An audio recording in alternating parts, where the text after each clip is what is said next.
मधुशाला, हरिवंश राय बच्चन। संदेश। मधुशाला एक विश्वस्त मक्ताब है, जिसमें कवि हरिवंश राय बच्चन ने मानव जीवन की अनन्यता, सम्मान की अहमियत और मौत से मुकाबले की भावना को अत्यंत सुंदर रूप में व्यक्त किया है। ये कविता प्रेरणादायक और जीवन की मूल्यों के विचारों को हमें सुनिश्चित करती है। पहला थाना। पहले थाने में कवि मानव जीवन की कोमलता, नाजुकता और अनिश्चितता का जिक्र करते हैं।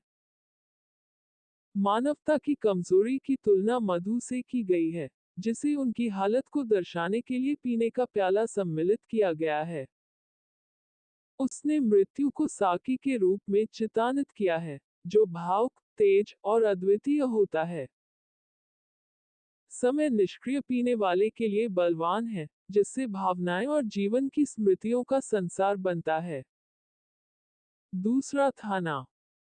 दूसरे थाने में कवि पीने वालों और साकियों की संख्या की बहस करते हैं, जो मधुशाला के भीतर आते और चले जाते हैं।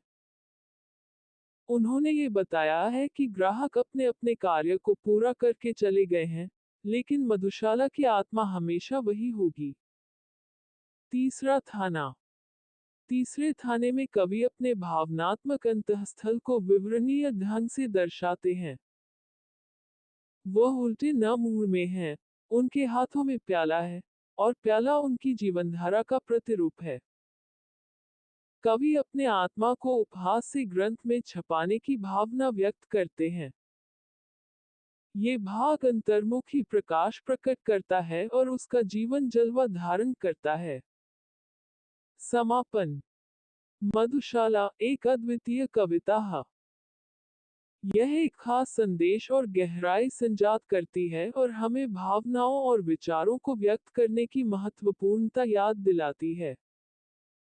कवि के विचारों और भावना के माध्यम से ये कविता हमारे अंतःकरण की गहराई को प्रकट करती है और हमें जीवन की अनमोल भूलियों की ओर ले जाती है।